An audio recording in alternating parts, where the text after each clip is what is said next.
this is you branded. This is to your branding, this is to your color scheme, and again, this is for you. Ladies and gentlemen of PAX East, and everyone in between, Diana of the Rose has done the Jimmy Fund an excellent service in raising a total of $5,000 or $6,000 in a 2-day stream. My name is Thomas Tusano. I'm a thematic craftsman, and being that Diana is in the Dungeons & Dragons world, I have made her very own themed and branded Dungeons & Dragons Game Master screen. Jesus. This year at PAX East, I surprised her with her own custom Dungeon Master screen. This is the whirlwind behind the scenes of how it came together with my team of artists and the down-to-the-wire production to take it to Boston. I've made a few Dungeon Master screens in the past. I decided on the design by looking at Diana's most viral video. My goal was to take the duct tape and poster board screen that Diana made and turn it into a solid wood masterpiece. Using everything from hand-drawn illustrations to laser engraving to magnets. An upgrade in every sense of the word, and I was definitely up to the task. I got her logos, I got help from my community, and I got artists to help me draw the front engravings for the panel. And I immediately set to preparing the lumber. I use something called a fence as a reference edge on the machines. You won't get a good end product if your lumber is jagged. So I start with the joiner. With the joiner, you flatten an edge out to reference against the machine fence. Plain and simple, right? The joiner blades spin, they take off the material, and you end up with a simple straight edge.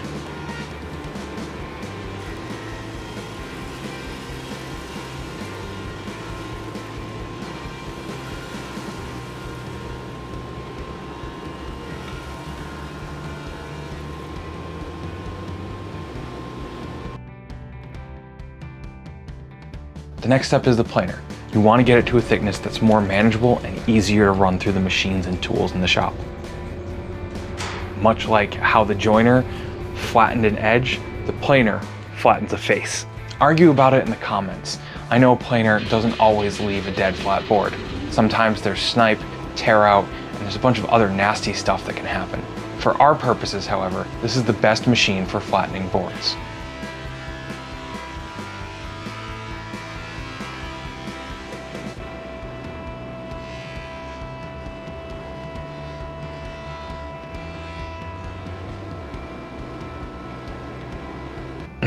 From there, it's the miter saw. I want to do a series of cross cuts that create more manageable chunks. Best practice is for them to be repeatable. So at MakerWorks, I use the miter saw with this little click down stop. Measure, set it down, and then cut what's needed.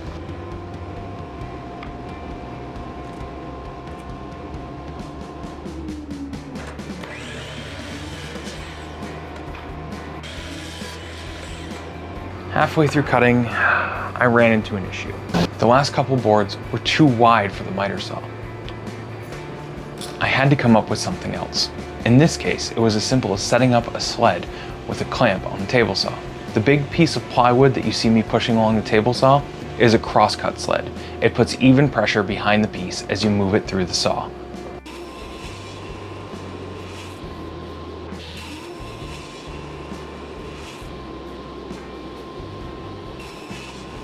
After the crosscuts are done on a saw, the next step is to cut everything to width. The width I cut the boards to on the table saw was 4.5 to make the final panel width of 13 inches with some play to adjust as needed. Remember, they're made up of 3 sticks of 4.5, bringing the total width to 13.5 inches.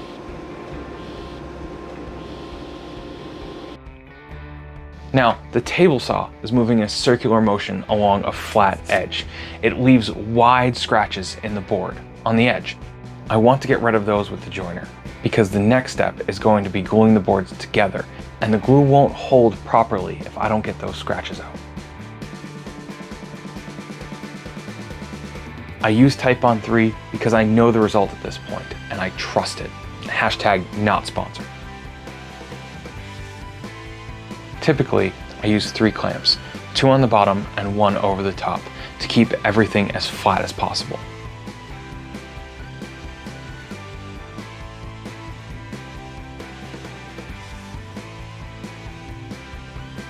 Most of the time, clamps will leave residue where they were, especially black iron clamps.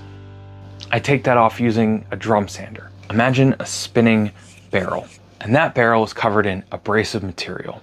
Sandpaper, if you will. A drum sander, it's right there in the name. A drum sander is going to make your piece nice and flat. And the drum isn't going to move, your piece will. Simply put, rough wood in, smooth wood out.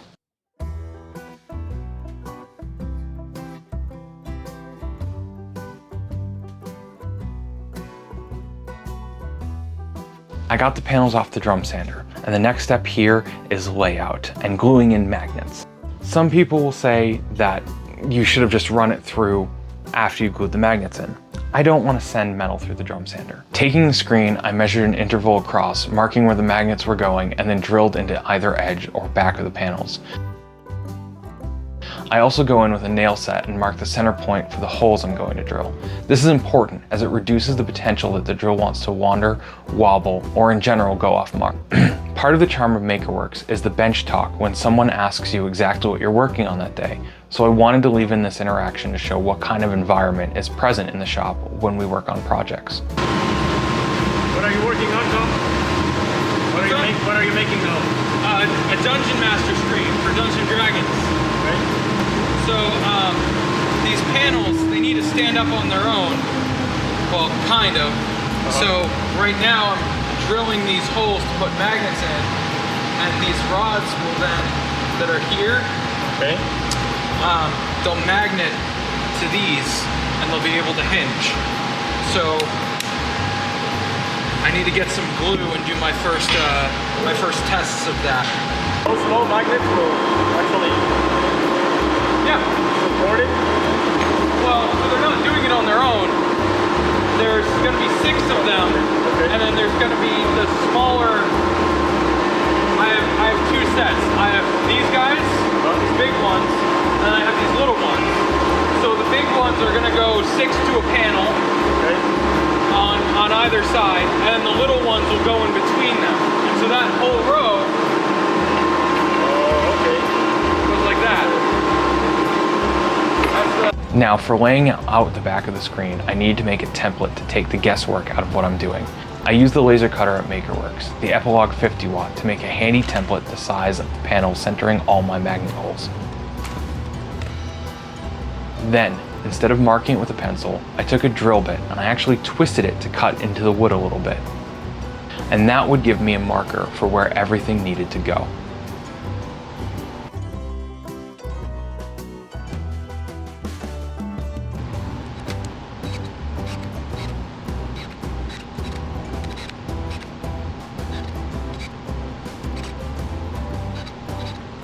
Little shop hack I learned is using blue tape to set a depth stop on a hand drill.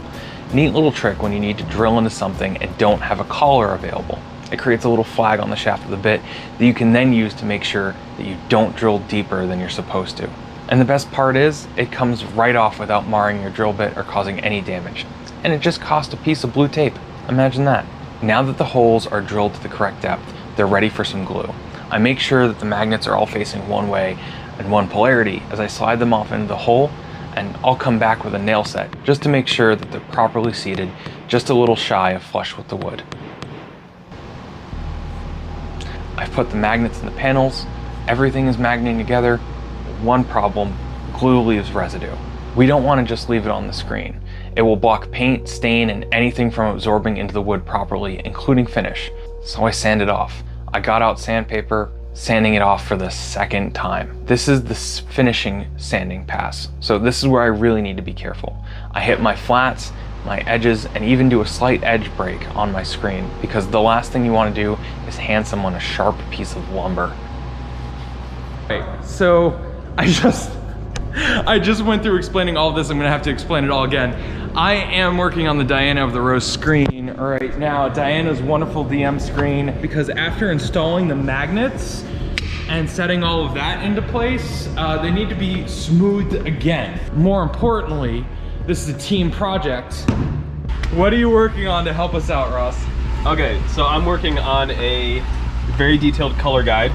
As you can see, we have a very busy Massive, gorgeous piece here, and rather than painstakingly choosing colors in the heat of the moment, I'm creating a panel by panel legend that we can follow. I'm actually on the last panel. This has taken me all night to do, way longer than I thought, but it's gonna help speed up the process, I hope. I'm pretty sure, because these colors help me be as specific as possible, and it also helps me practice my handwriting. So, we've got Ross's color guide, we've got the screen, engraving. Now, while Ross is making this color guide, the laser is just going off. Each panel took about an hour to maybe an hour and 15, depending on complexity, but most of them kept below an hour in time. 5 large panels moving through this project, that means it was roughly 6 hours spent at the laser cutter. But those 6 hours, and you'll have to forgive the jarring setting change here, is nothing compared to the amount of time and effort that was put in by Honeypot's Arts, the fantastic printmaker and laser engraver specialist with an obvious skill for illustration, don't get me started, who did all these designs. I can't give them enough credit, and you'll find their link on both my posts and Diana's posts. But Honeypot's Arts did these fantastic things and was even gracious enough to supply a time lapse for use in the video. So thank you, honey. It's very appreciated. And you're now immortalized with Diana's screen. Ta-da! I'm thrilled, and let's go see the last panel in the laser. So I want to show you all this. This is the last panel, and it will be done. This whole panel will be done at 2 a.m. I'll be going home at 2 a.m. today, if not 2:30, 3 o'clock, because so I'm not getting into bed till probably 3 or 4 a.m. So, but this is what this looks like so far.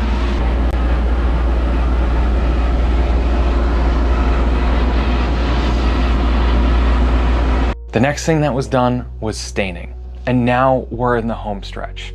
I do have some time lapse of staining, but the thing is it took nearly 15 hours.